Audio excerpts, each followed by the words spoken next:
I'm your host, Chris Bogue, and this is my show on LinkedIn and YouTube and X, where I have conversations with cool people who will help you work more creatively.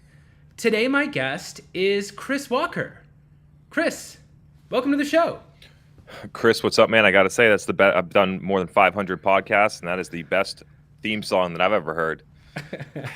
Thank you. Yeah, it is. I do this thing where I try to show people that there's no consequences for going out and trying and failing. Like, my whole thing is like, if you try something publicly and it fails, at worst, that's just content. So I started teaching myself to play this instrument, and every time I play a different theme song, and now sometimes the audience will, like, guess along. But yeah, very excited to have you on the show today. I've been a longtime fan. Do you want to just briefly say hello and let my audience know where on the internet it is that they can find you? What's up, everyone? My name's Chris Walker, currently based in Austin, Texas. My main profile is on LinkedIn, Chris Walker 171, or any other social handles, Chris Walker 171. And you can also subscribe and stream my podcast, Revenue Vitals, on Apple, Spotify, or any other platform. Awesome. Yes. Welcome to the show, Chris.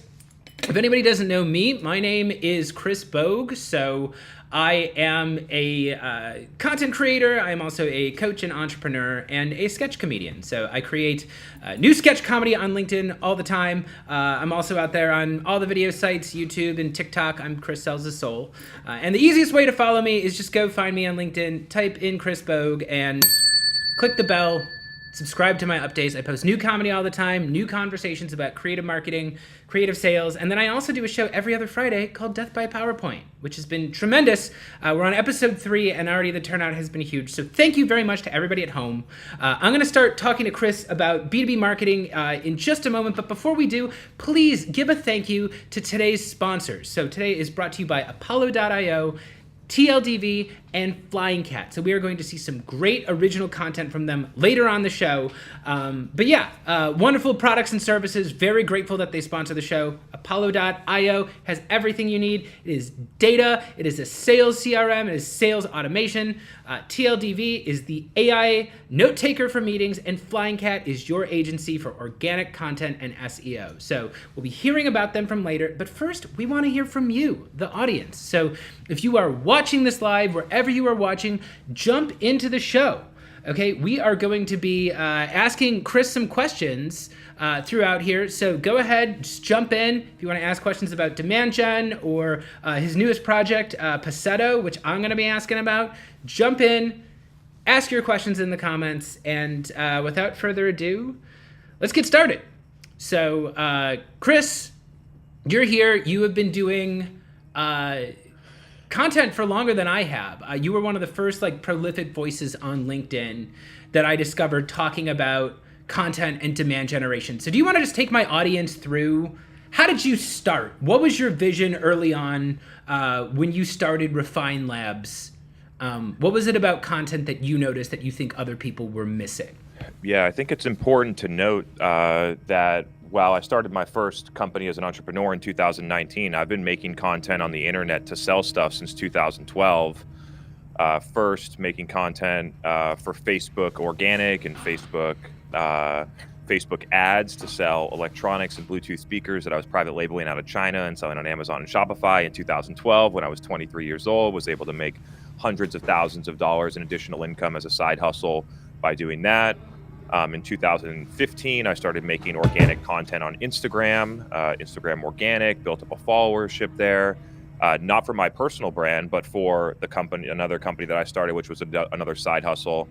And then in 2017 to 2019, before I started my company, I worked at a company called Vapotherm, and I started my first podcast for business. That podcast was a video podcast that was delivered on the website. I was the host, and I interviewed medical practitioners like neonatologists and ICU intensivists, and then took that podcast, chopped it up for Facebook ads, used it in email marketing, put it on our website, optimized it for SEO. And so before I even started my personal brand, I had almost a decade under my belt about creating content on the internet in order to sell things, which I think is important context, because then when LinkedIn happened, like LinkedIn started to shift from a recruiting site or a personal resume to a content platform in somewhere between 2017, 2018, and really started to pick up traction in 2019. And so when I started to see that, I had already had a lot of the experience about how do I create content, what is the right mindset, how do I do it on an ongoing basis, how do I distribute it in ways that people like. And I think that background set me up a lot, doing a lot of the work up front to be able to capitalize on such a large opportunity on LinkedIn.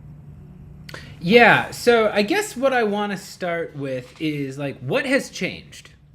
I really started getting into LinkedIn in about 2020.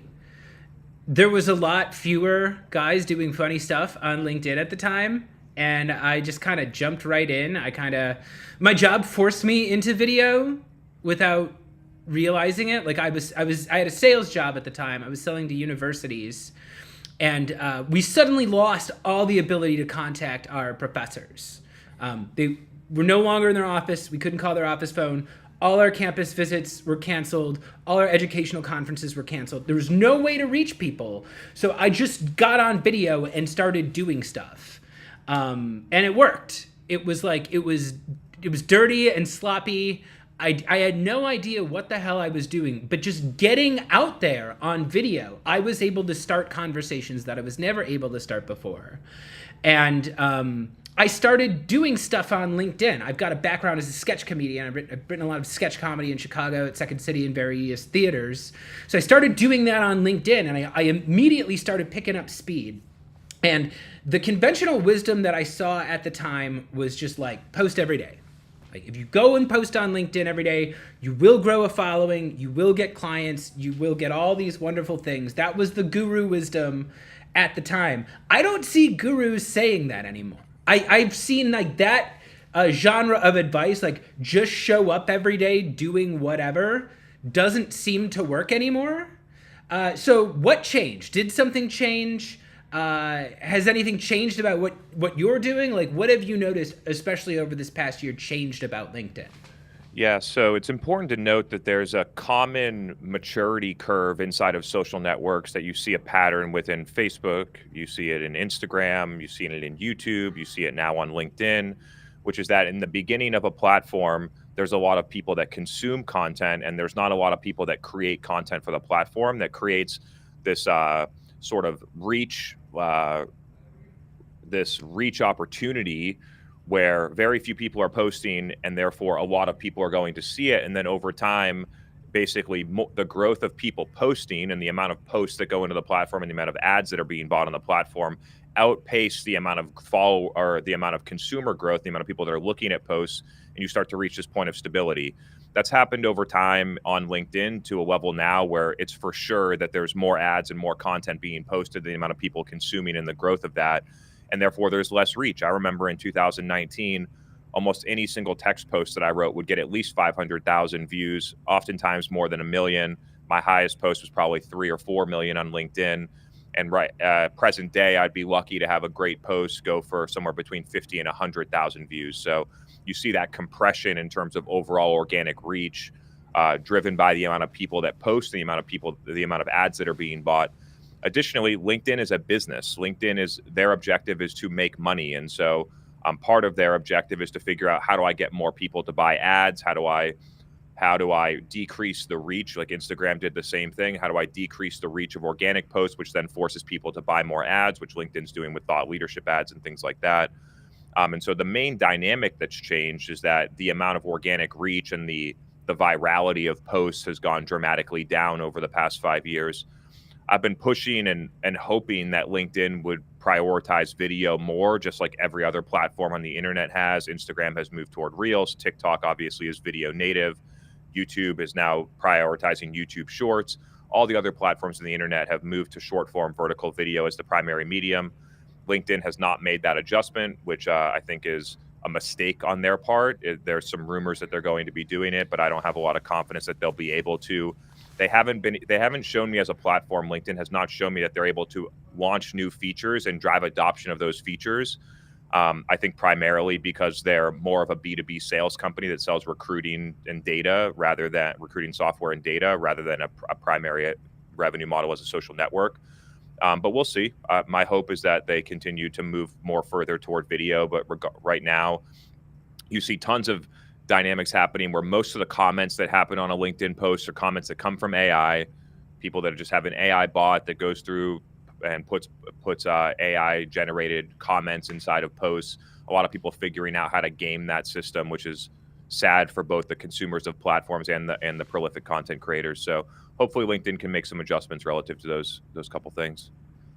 Yeah, well, I guess that leads me to wonder then what's going on with. I mean, this isn't just a LinkedIn thing, right? I know like creators who've done very well for themselves on like YouTube, on TikTok. Creators who a couple years ago were getting 5, 6, 7, 8 million views on their videos are now getting a few 100,000. And this seems to be like happening across all the platforms. Like maybe it's because the algorithms are getting smarter. It's just getting better at showing us the stuff that's more likely to keep us on the platform. But it's this weird thing too. I see there's like a lot of pessimism. I see a lot of podcasts lost money in the past year. A lot of huge prolific podcasts, some of the legacy podcasts from like NPR and stuff, massive layoffs, massive slashing of budgets. You see somebody like Joe Rogan out there who is like the #1 podcaster.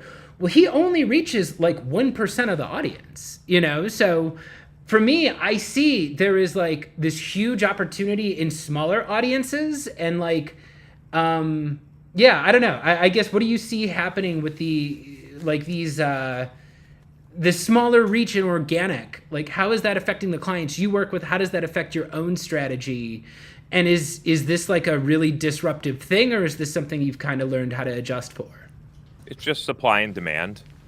And the beauty of it is that everybody goes through the same challenges and things, which then drive people to innovate around them. Like when I innovated on video in 2019 on LinkedIn, it fundamentally changed my life, not only my career, but my life, where I was able to capitalize on video in 2019, where many people still do not capitalize on the video medium even today, despite how effective it's been for me and many other people. And so when these dynamics happen inside of platforms, it forces you to rethink your strategy and rethink how you adjust. Some people would look at, these dynamics saying, oh, if reach is going down, that I should increase my post frequency, which is one thing that I haven't tested much, but would be a logical conclusion that some people go through.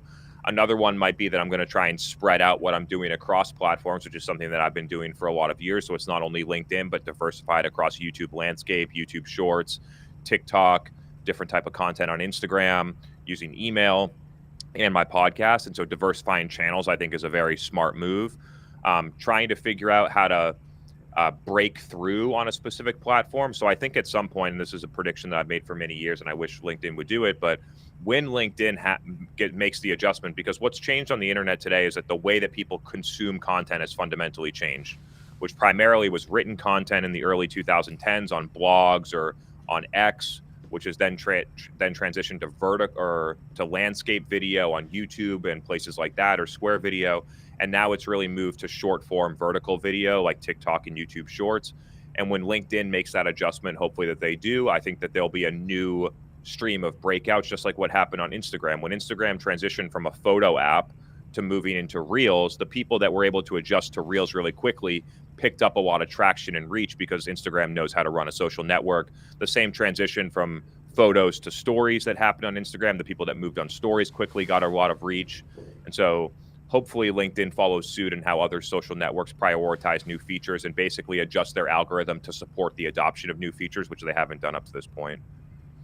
Yeah, well, okay, well, that's going to bring me to an interesting next question then, because I want to know here. So this is something I want to ask the audience too. So I would actually love to ask Justin Welsh this same question. When I see, like, Justin Welsh is another person I think of who's like very influential on LinkedIn. If anybody in the audience doesn't know who Justin Welsh is, he sells a course called The Operating System. And if you take it, instantly 75% of posts you've ever seen on LinkedIn make a lot more sense to you because they're all just copying the formats that he teaches people. And I can't help but think Justin Welsh scrolls through LinkedIn every day and is like, I told you to do that, but like that kind of sucks. And like, I wonder if you ever think that, if you ever, you kind of pioneered, you've got really aggressive about this idea that like, hey, you want to put entertaining content out there. Like, not everybody is ready to buy at all times. So be putting content out there that raises your credibility, be giving useful, relevant information to your audience so they will have you in mind when they're ready to buy. I scroll through my inbox and I see so many of these companies where I'm like, they're offering me all these helpful tips and I'm like, I don't care. And I do that. I'm a person who does that. I put all this information out there. Like, word of mouth is very important to what I do. But at the same time, even I look at people who I'm like, I told you to do that in your videos, and I kind of think that's obnoxious. So, like, do you ever look at your own handiwork and be like, man, I'm sick of all these people copying the Chris Walker playbook?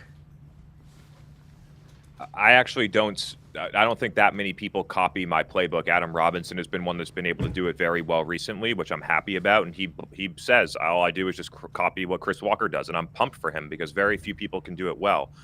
The important thing to recognize is that it's not just about the format of what you post. It's not about just saying, okay, I'm going to post a 2-minute video and I'm going to post 3,000 characters of text and all of that.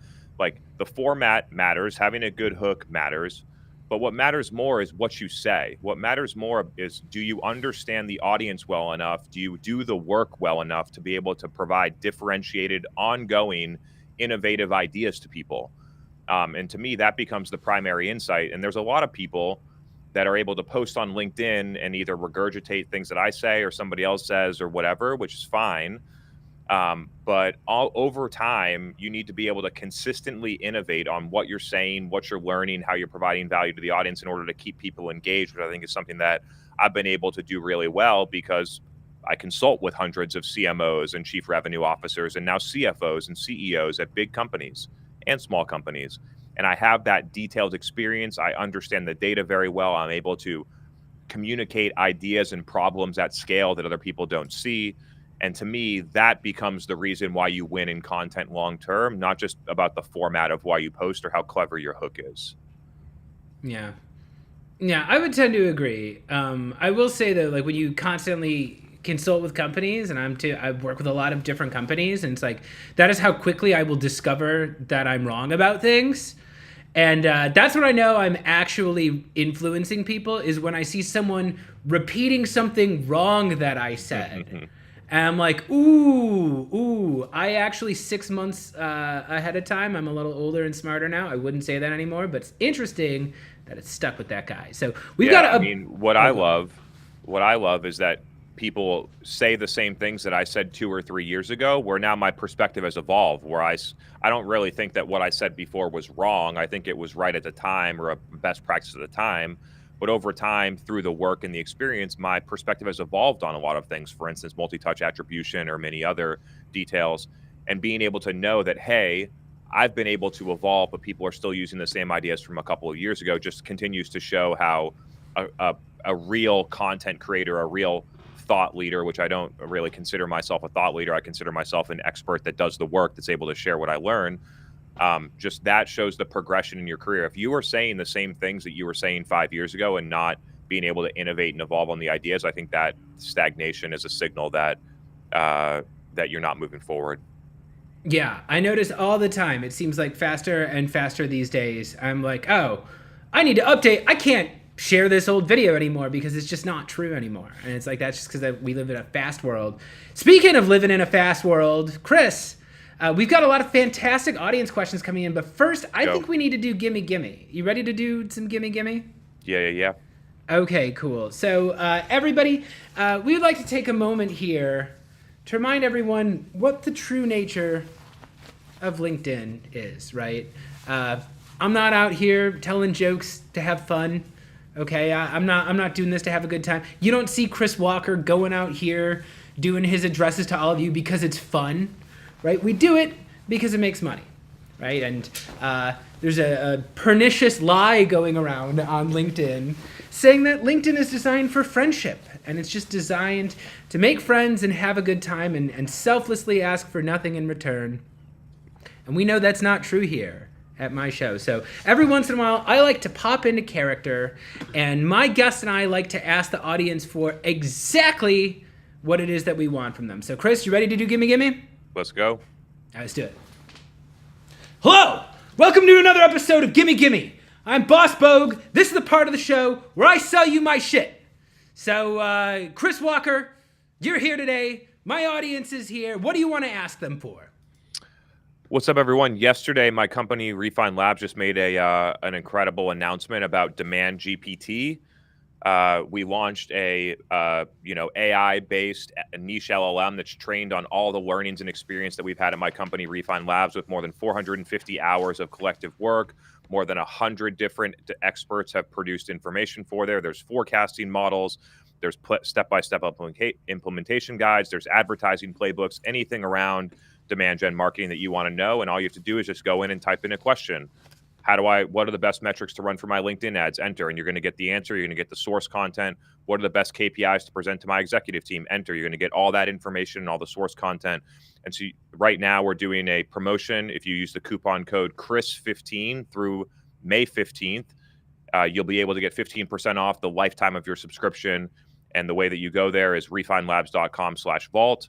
Feel free to visit there, use the coupon code. It's a month-to-month subscription, so you can check it out for a month and then see whether you want to go from there. Appreciate if you want to check it out. I think it's a massive innovation and a huge value for anyone that's looking to either learn, optimize, or scale their demand gen programs. Yeah, either go learn from Refine Labs, or you're going to learn secondhand from some scrub who also learned it from Refine Labs, but is displaying it badly. Okay? These are the people who know what they're doing. Go follow Chris Walker on LinkedIn. Even if you're not going to go sign up for his new product, just go listen to him. He will make you smarter by following him on there. Get up there and scan that QR code. And by the way, while you're doing it, why don't you go ahead and scan the code to learn about some of the wonderful sponsors who sponsor today's show, including Apollo.io. So Apollo has everything you need to build a sales engine. All right, you want accurate data? Apollo has over 275 million contacts from 73 million companies built into it. They've got a CRM built right into it too. And if you're like me and your sales process is super fancy and you've got touch points across LinkedIn and email and video and text messages and different platforms, Apollo's sequences are for you. So go ahead, check out Apollo.io today. You know they're good because they sponsor this show. And by the way,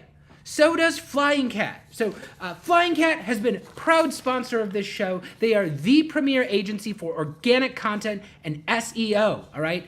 Language is a very, very subtle thing, all right? Sometimes little changes in wordplay can be the difference between how many people that you're converting, right? You need to sound like something that your audience knows has value. That's why you need to work with Flying Cat, okay? Flying Cat uses organic growth and SEO, especially for early stage and mid-market companies. So if you are growing in traffic but not attracting the right people, they can help you scale your marketing while also giving you close, careful attention, the kind you can only get with a custom boutique agency. All right, they are women-led. They work across the time zones of the US and the EU. So if you want smart SEO and organic content, go to Flying Cat's website, check out their case studies about how they drive more revenue and more MRR. And finally, today's show is brought to you by our sponsor, TLDV. So TLDV, if you want to check them out, they are the AI tool for summaries and reports for all your meetings. All right? I guarantee you, if you run a team out there in B2B, you sit through too many meetings, right? You've got your internal meetings, you've got meetings with clients. Reviewing those meetings is a full-time job in and of itself, right? That's why you need TLDV. It works across all your meetings. It compiles it into handy AI summaries, multi-meeting summaries, and you can go ahead and try it at tldv.io. So check them out, and best part, their social media team is funny. That's very important to me. We are going to be watching a quick commercial spot, but before we do, Chris Walker, is there anything else that you want to add before we jump to commercial here? No, thanks everyone for being here. We'll get back after the commercial and get to some of your questions. Thank you. All right, thank you very much. We're going to be answering questions very soon. This has been Gimme Gimme. Iggy, roll the tape. I can sell my B2B SaaS product anywhere in the world.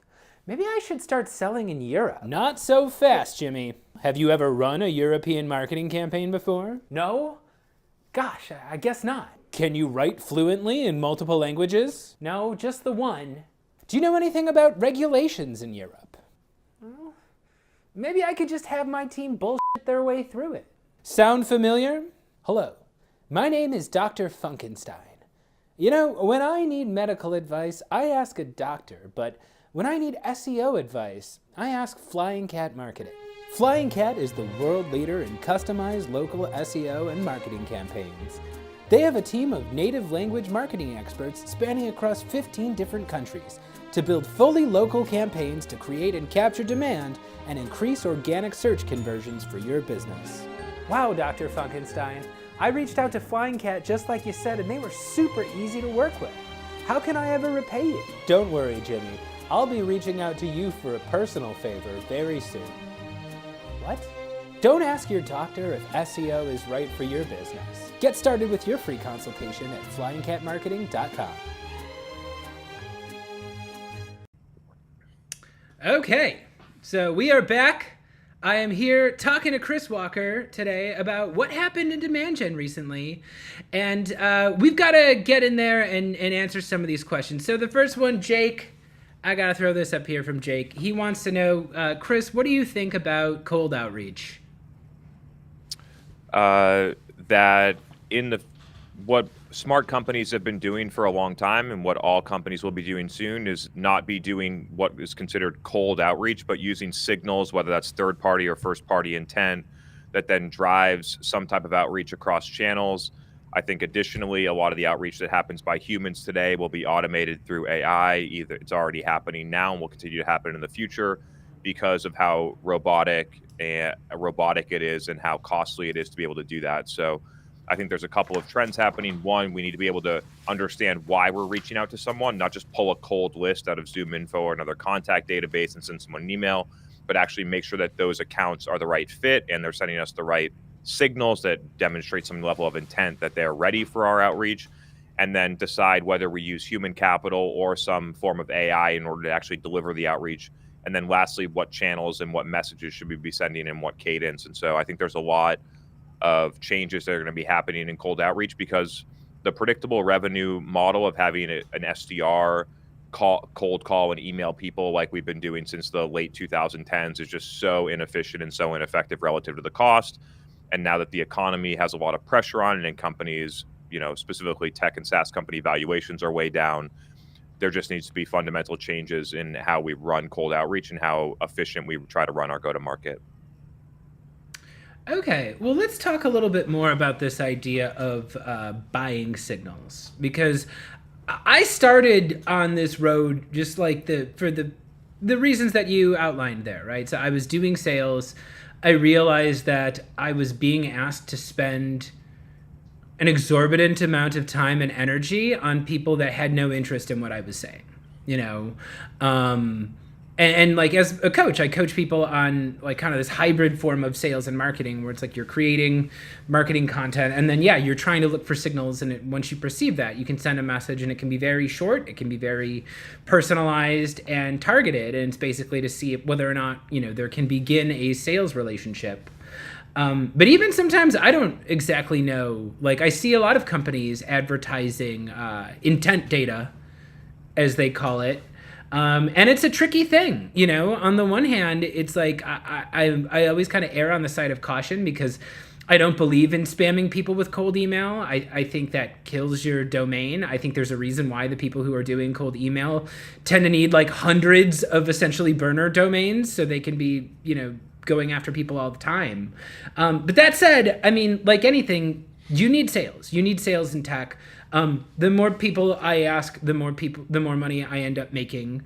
There does need to be an ask. It's not always a yes. I like to think I'm charming and delightful and thoughtful and do my homework and everything. And still a lot of the people I ask have no interest or, So how do you know what is actually an intent signal? And like, what do you think is a green flag to send sales out after somebody who's been engaging with content?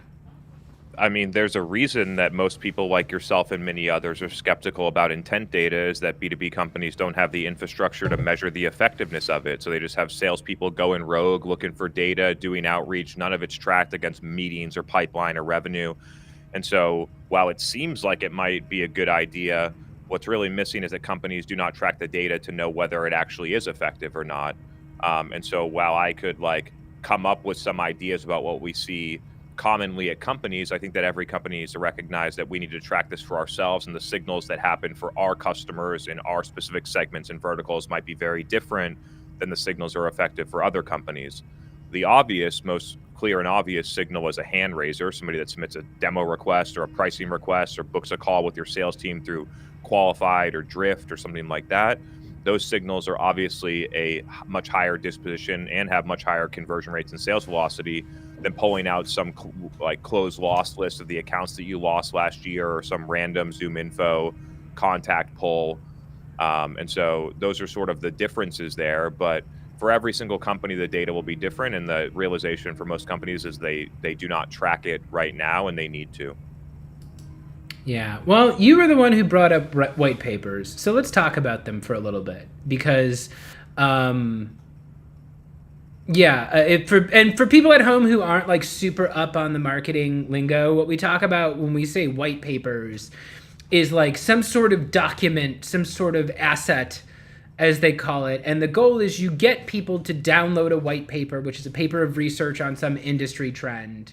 And then if you download that paper, the company gets your email address, and that is called an intent signal. And companies assume because you downloaded the white paper that you might be potentially interested in buying their product, so they send sales after you. So do you use white papers at all in any of your businesses? Do you still advise people to use white papers, or are they just like, has this been done to death and they're not worthwhile anymore? The challenge isn't real. Like, we'll talk a little bit about the medium of having a gated PDF, where the idea of the gated PDF started in like the early 2010s, where people went into an office, worked on a desktop computer, and didn't have available information in sort of communities, social networks, other things like that. So the origination of the gated white paper started in a time that is fundamentally different than how the world works today. But the real issue with the white papers is the intent of what we're doing. And so what do people use the white paper for? Let's hire some shitty agency. Let's pick some broad topics so we get the most downloads possible. Let's not have an expert write the document. Let's not have expert level data or differentiated data in it. And then let's run advertising or SEO campaigns in order to get a bunch of people to download it so that we can put them into a nurture stream, or so that we can have sales outreach to them straight away.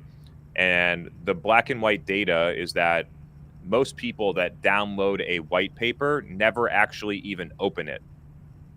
My data is at 10%. So 90% of the form fills never actually read the white paper, while marketers are back at HQ saying, woo, we got 1,000 downloads. Additionally, more data to that is that less than 0.1% of people that download the white paper that sales outreaches to will become a customer in the next 12 to 18 months. And that's another big realization, because that means that your sales team is reaching out to more than 999 people and losing 999 times in order to win one deal. And so that's highly inefficient for sales. It's highly inefficient for marketing. It's highly inefficient for the cost of the data and the tools and the automation. And just recognizing that the core idea of why we do the white paper is the actual issue. If you were going to do a white paper right, then you would probably have an expert in your company. Like if you're selling to CFOs, then maybe your CFO writes it, or maybe you hire an incredible like CFO consulting firm out there that's going to collaborate with you, that brings real data to the table. Or maybe you're going to pull data out of your financial software and be able to look at what 1,000 companies' aggregated financial data looks like and do real research around it. And then you're going to put it into a PDF. But then after you put it into a PDF, you're also going to convert it into a webinar, and you're going to run live events on the webinar. And then once the webinar is done, you're going to take that audio and you're going to put it on a podcast, and you're going to chop that up, and you're going to distribute the slides on LinkedIn. And you're going to take the clips of what people said, and you're going to put the video on LinkedIn. And that just shifts it completely from I'm using the white paper to gate it so that the only format I distribute it in is a PDF, to I'm trying to make great information that I can distribute across all channels. And that fundamental shift changes everything. And so I think that it's not necessarily just about the white paper. It's about why we're doing the white paper, and then how that drives all the other decisions downstream. Yeah. Well, so I'll let the audience in a little bit on my processes here too. And like, Chris, you can either roast me or be like, "Oh, that's a good idea," But, um, I always like I'm a performance kind of guy. I was always on stage. I was always writing shows. I was writing and directing shows full of other people. So for me, I view content. I say it's not a business. It's the show. And whether you like it or not, if you're on the internet, you are essentially running a 24-hour media network. And I'm like, what is your audience seeing when they tune in? And I really try to sync my sales and marketing up together. So it's like I have different topics going out, like the different live shows.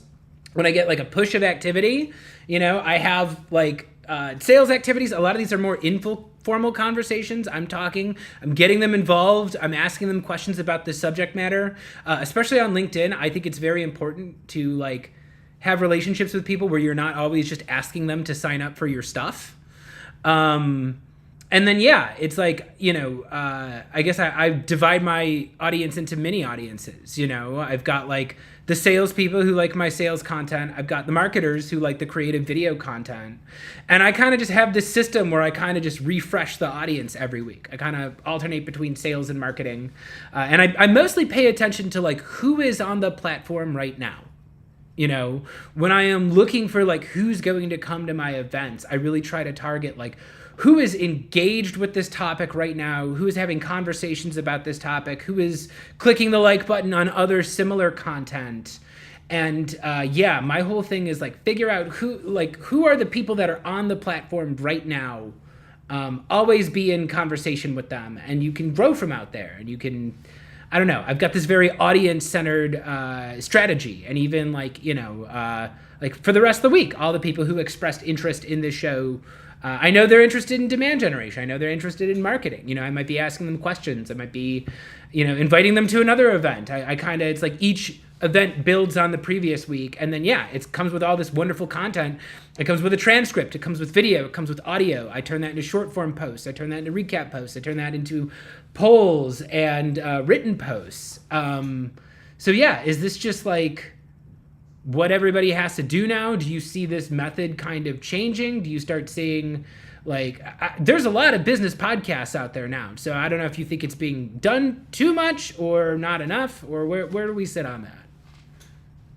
Less than 1%. There's only about 300,000 podcasts on the internet compared to about 5 million or more blogs, and less than 1% of podcasts get past episode 10. So that means there's 30,000 podcasts that produce more than 10 episodes. So it's not that hard to break out actually through consistency and actually doing it for a long period of time. I think if we publish this would be episode 500 of my podcast over the past 4.5 years. And so I think that when you think about it and you use actual math, maybe it feels saturated for your podcast, but when you use actual math, you realize that it's not. And so I think that's one consideration. I think another consideration is that people try to look at the podcast in a silo and say, oh, we only got 300 downloads for our podcast. I guess that's a waste of time. But the same activity that you do to create a podcast also drive a weekly live event. It drives the short form content for LinkedIn.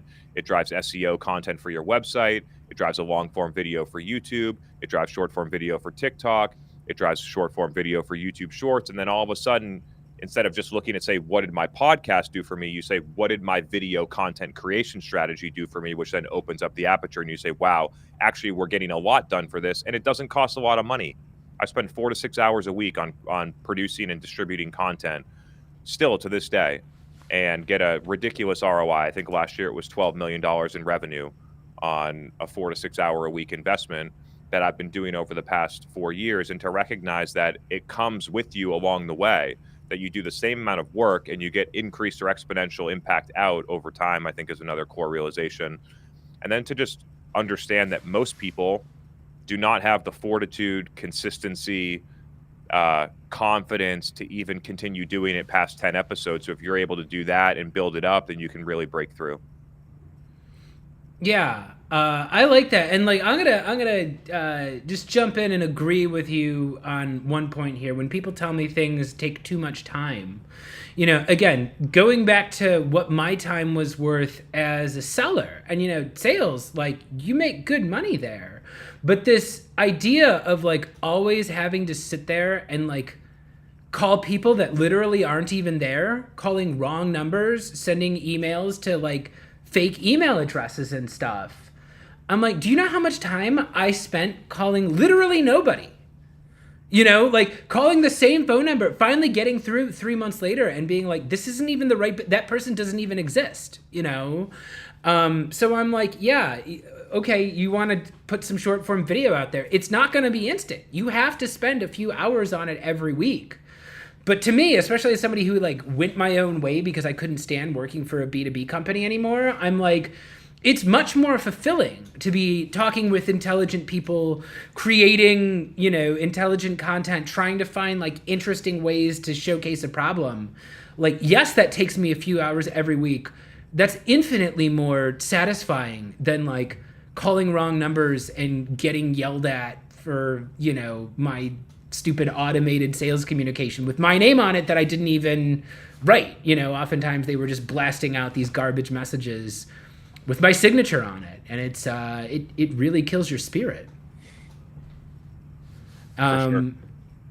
Let's see here. So let's go back to the TikTok 1 minute videos. Here's my question about that, Chris, and let's see what you think about this. But I'm not convinced. I'm a guy who does video. I'm a guy who like I had no reputation because I started doing interesting videos. I was able to build an audience out of nothing, and I was able to start getting like consulting work and coaching jobs way quicker than I thought because I was out here getting on video.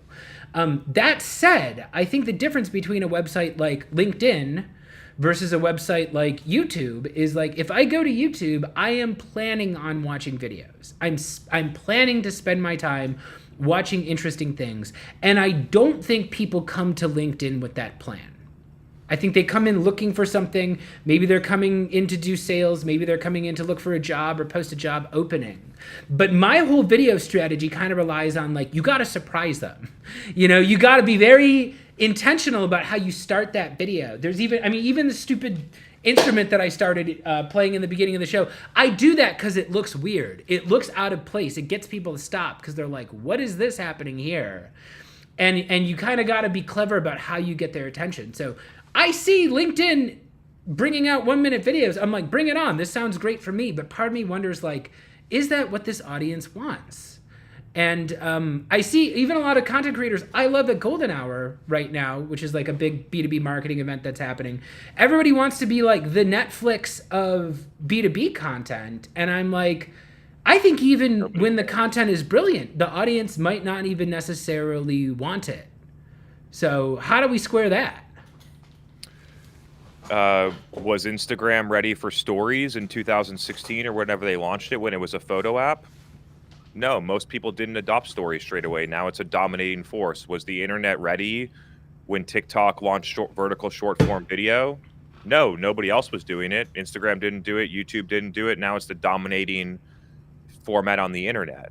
The idea of social networks, they need to drive what the audience does and what they consume based on how they use the algorithm and how they support the creators that create it. And so I believe that, like, just if you look at across the entire internet, that a majority of content that is consumed on the internet today is vertical short form video.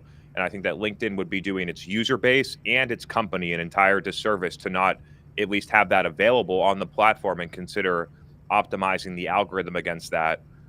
Will they do it successfully? Probably not. They tried to launch audio stories like Twitter did back in the day.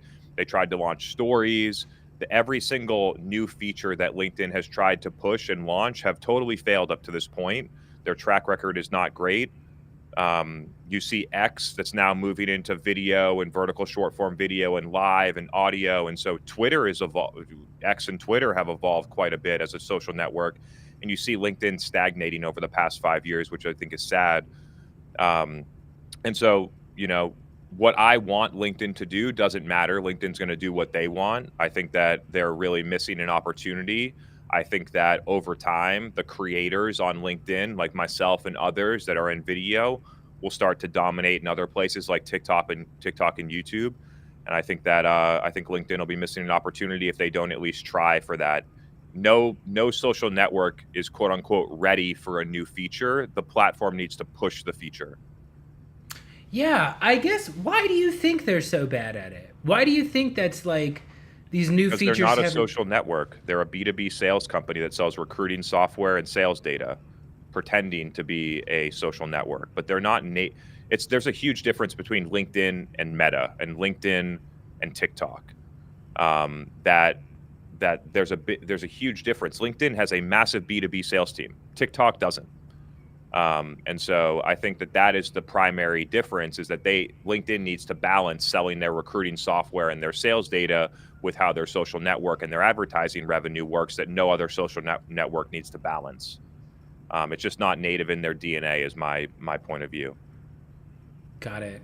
While you're here, I'm going to ask you about Meta, because I've been fascinated with them for a little while. I don't know what they're doing, Chris. Is it one of those things too? And maybe LinkedIn, maybe Facebook, maybe they are just like too big to fail. LinkedIn, if LinkedIn makes crappy features, everyone still has the LinkedIn. Like, we've all got a resume here. We've all got a profile here. Like, that is a very valuable thing. And I'm embarrassed to say this, but I will just admit this to everybody and Chris Walker here live.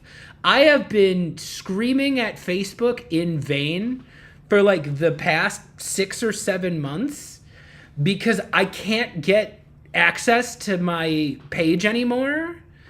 And I literally started reaching out to people who worked in Facebook, and there's like nothing I can do to get my company page back.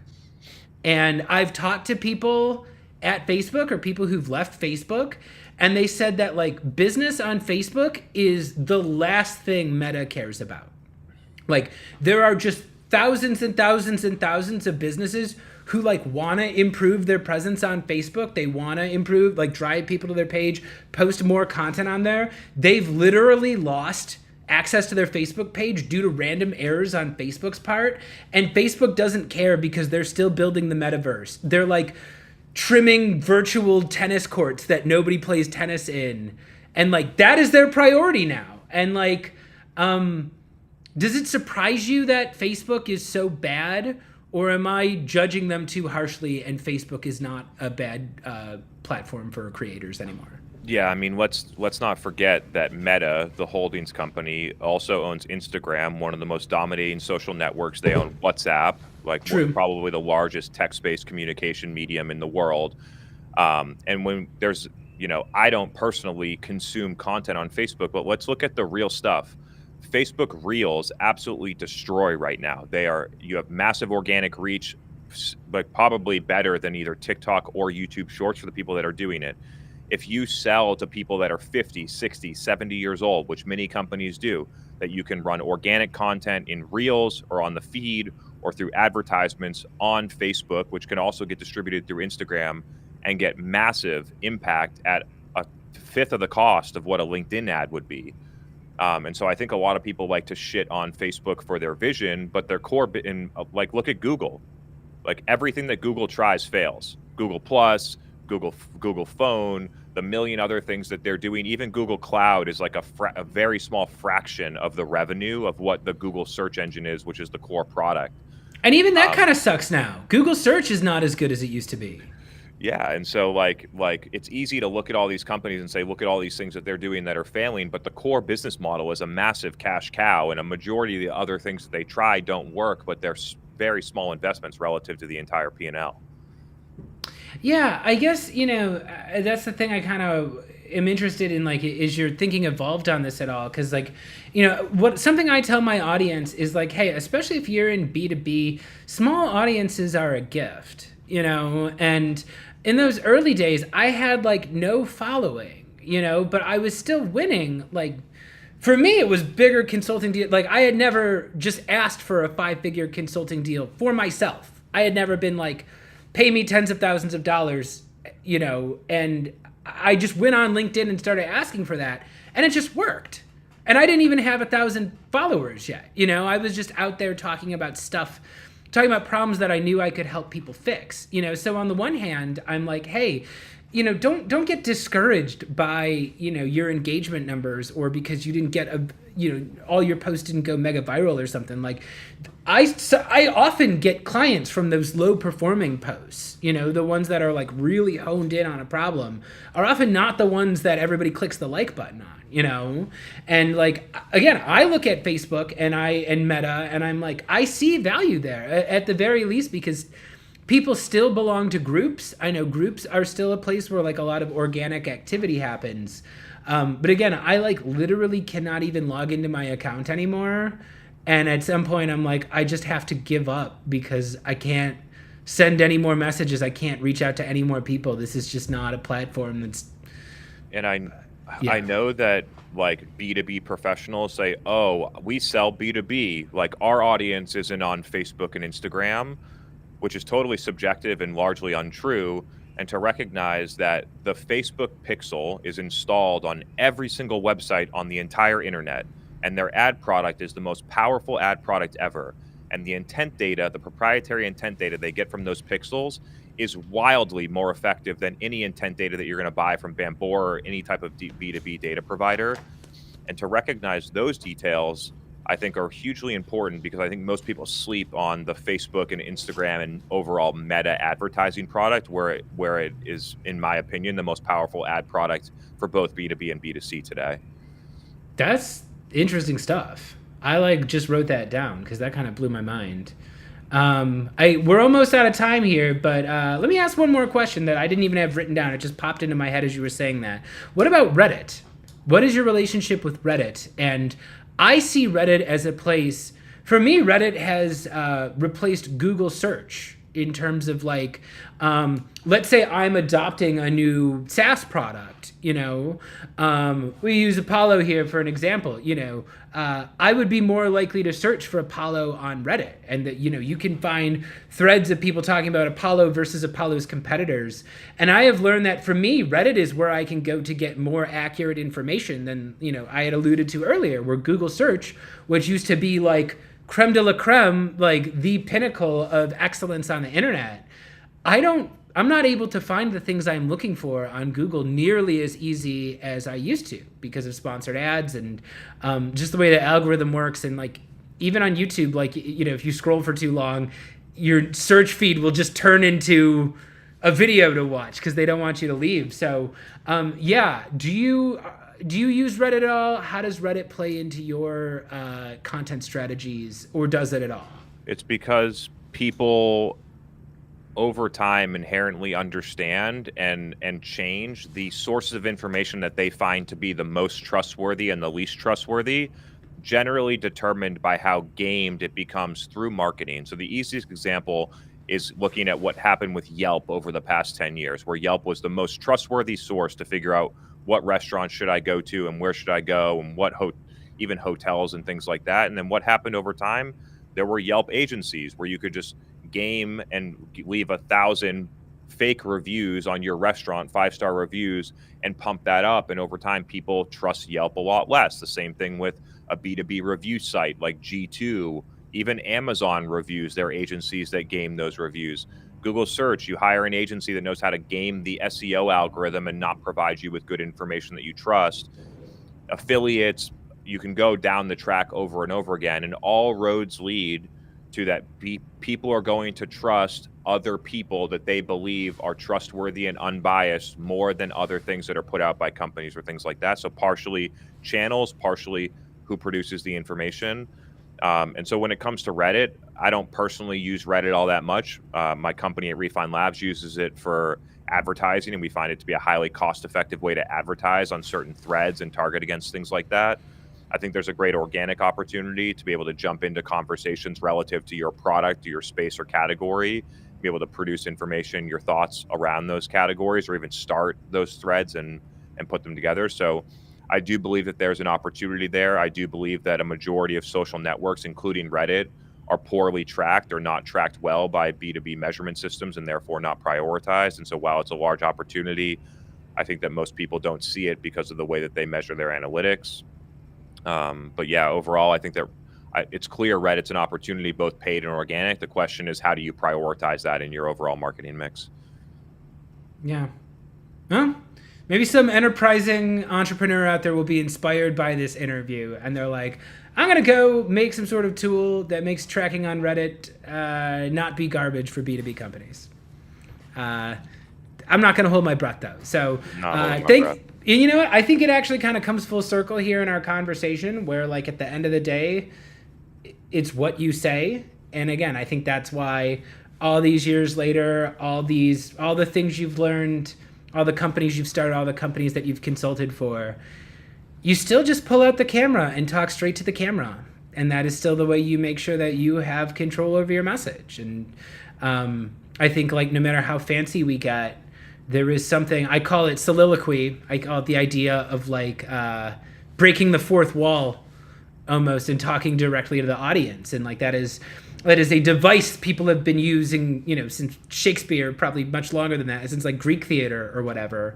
It's this idea that if you just look straight to the audience and talk to them, you can say pretty much anything. You can tell them the truth. So, yeah, the very least, put yourself out there. And if you want to learn more about B2B demand gen, go ahead and follow Chris Walker. One more time, we got the QR code up there. Chris Walker, this is great having you on the show. One last time, you want to plug anything, send my audience anywhere? No plugs. Anyone that would like the information, if you have a specific question, feel free to shoot me a DM on LinkedIn. If you want, give me a follow on LinkedIn. I produce content there almost every day. Appreciate the people that joined live in the questions. Hope it was valuable and hope you have a great rest of your week. Excellent. Chris, thank you so much for being on the show. Once again, thank you to today's sponsors. Thank you to Apollo.io, TLDV, and Flying Cat for supporting today's program. Chris Walker, thanks a lot, and I will see everybody next week for a new episode of Death by PowerPoint next Friday. Bye-bye, everybody.